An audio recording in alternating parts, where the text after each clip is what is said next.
सदरचं कृत्य केलं होतं ते ठिकाण दाखवण्यासाठी आणि गुन्ह्यात वापरलेले जे रीट होती त्याचा पंचनामा करण्यासाठी आज आम्ही या ठिकाणी घेऊन आलेलो आहे।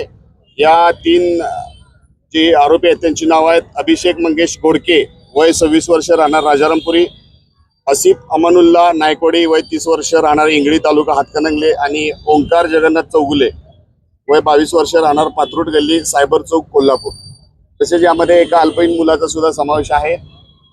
या आरोपींना आम्ही अटक करीत आहोत आणि या गुन्ह्याचा आणखीन काही यामध्ये आरोपी आहेत का निष्पन्न करून त्यांच्यावरती आम्ही योग्य ती कारवाई करीत आहोत। काय कुठल्या कारणाने दगडफेक केली? त्यांचा आपसामध्ये वाद चाललेला होता आणि त्या वादाचं पर्यवसन त्यांनी तिथलेच दगड उचलून बसवरती दगड मारलेला होता। हे आम्ही तपास कामी त्यांना इथे घेऊन आलेलो आहे आणि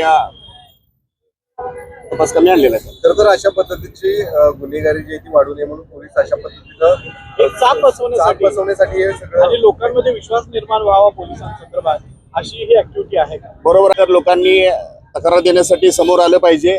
आम्ही त्यांच्यावरती कठोर कारवाई करून योग्य ती कायदेशीर कारवाई करीत आहोत।